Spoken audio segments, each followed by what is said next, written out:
percaya, maka ku ikut Tuhanku.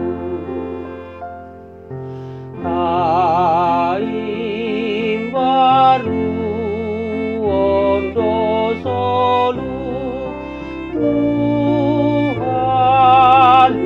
lamun nasotu mardame dohu hilala iman Yesus bude bata. Shalom, berjumpa lagi dalam Renungan Harian HKBP Maranatha Rawalumbu. Hari ini Kamis 15 Juli 2021. Sebelum kita menikmati firman Tuhan, marilah kita berdoa.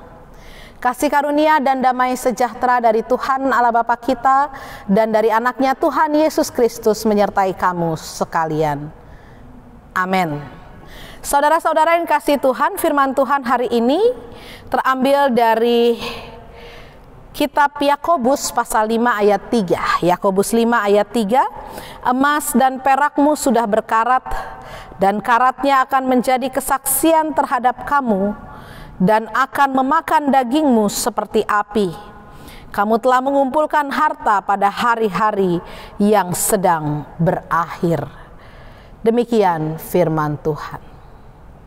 Saudara-saudara, firman Tuhan pernah mengatakan bahwa adalah lebih mudah seekor unta masuk ke dalam lubang jarum daripada seorang kaya masuk ke dalam kerajaan sorga.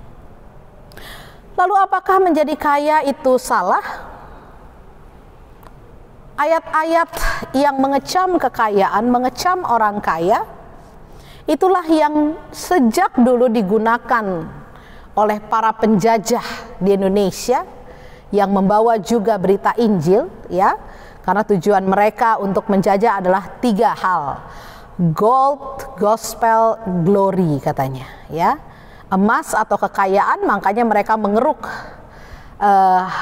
mengeksploitasi tanah yang mereka jajah; glory atau kekuasaan, sehingga mereka mendirikan pemerintahan di tanah jajahan mereka; dan satunya lagi adalah gospel. Ini yang menyeimbangkan dari gold dan glory itu. Gospel adalah kabar baik. Mereka juga bermisi untuk menyebarkan agama mereka. Dan nats-nats ini sering kali mereka jadikan senjata supaya apa? Supaya pribumi tidak melawan.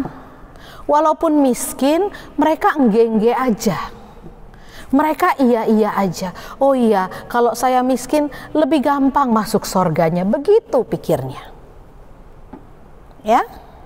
Lebih mudah masuk surganya. Sehingga apa? Sehingga para penjajah itu, ya, menggemukkan diri, mengkayakan diri tanpa rasa berdosa terhadap rakyat jajahannya. Saudara, kalau melihat kenyataan itu, apakah menjadi kaya itu salah? Ternyata menjadi kaya tidak salah. Bahkan Tuhan menginginkan kita kaya dalam segala hal. Tuhan menginginkan kita hidup bukan berkecukupan tapi berkelimpahan.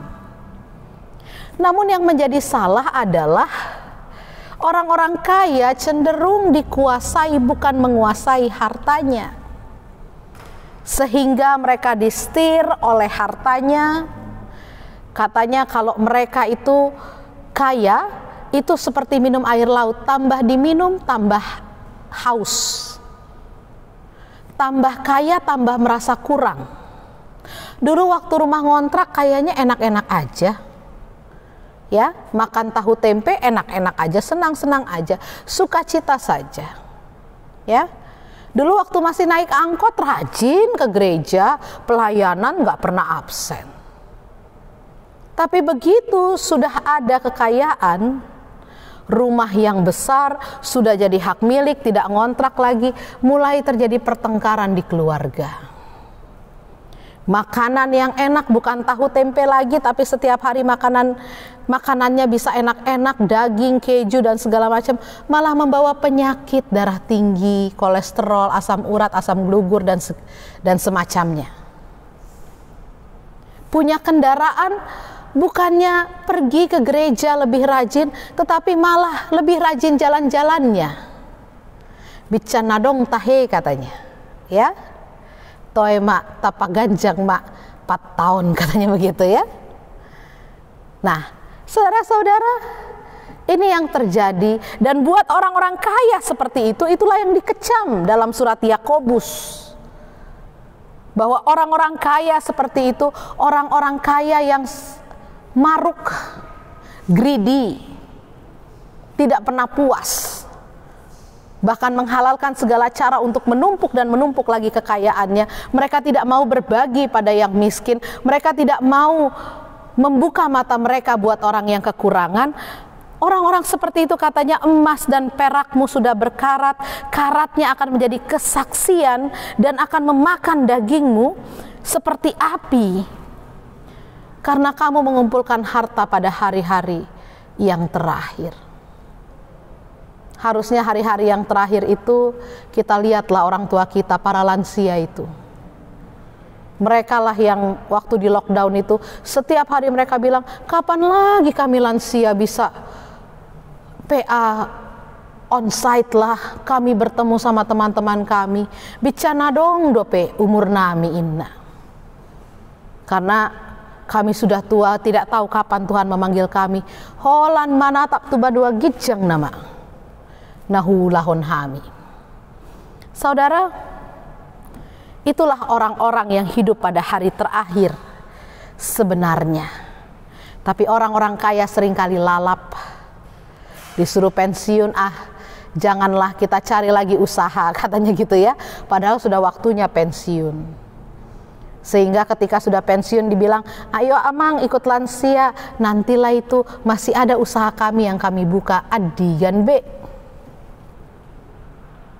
Dan oleh sebab itu saudara-saudara, sekali lagi, tidak ada yang salah memang menjadi kaya. Tetapi yang salah jika kekayaan kita menguasai kita, sehingga kekayaan kita bukan lagi bertujuan untuk memberkati orang lain, melainkan untuk mengenyangkan diri sendiri dan membuat kita tidak peduli lagi pada orang lain, bahkan tidak peduli lagi kepada Tuhan yang memberikan kekayaan itu kepada kita. Waspadalah, Tuhan memberkati. Kita berdoa.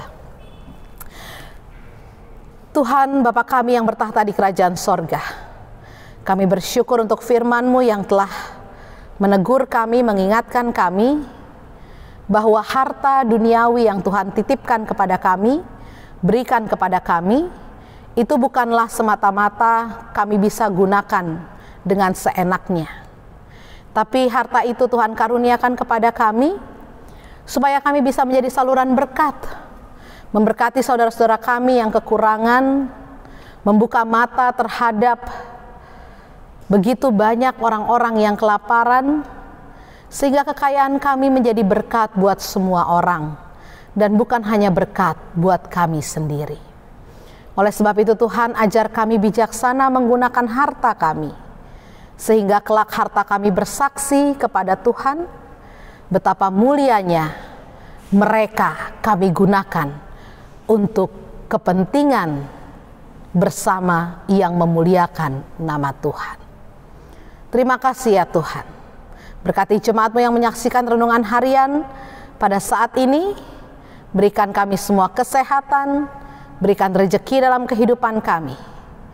Berkatilah jemaat-Mu Tuhan yang bekerja, yang studi, yang berkeluarga dalam pergumulan hidup mereka masing-masing. Kiranya tangan Tuhan menolong mereka semua. Yang sakit Tuhan sembuhkan, yang berduka Tuhan hibur hatinya, yang berbeban berat Tuhan berikan jalan keluar, yang berulang tahun Tuhan tambahkan panjang umur. Terpujilah nama-Mu Tuhan, dalam Kristus Yesus kami berdoa. Anugerah Tuhan kita Yesus Kristus, kasih setia dari Allah Bapa dan persekutuan dari Roh Kudus, itulah yang menyertai engkau pada hari ini sampai selama-lamanya. Amin. Shalom, Tuhan Yesus memberkati.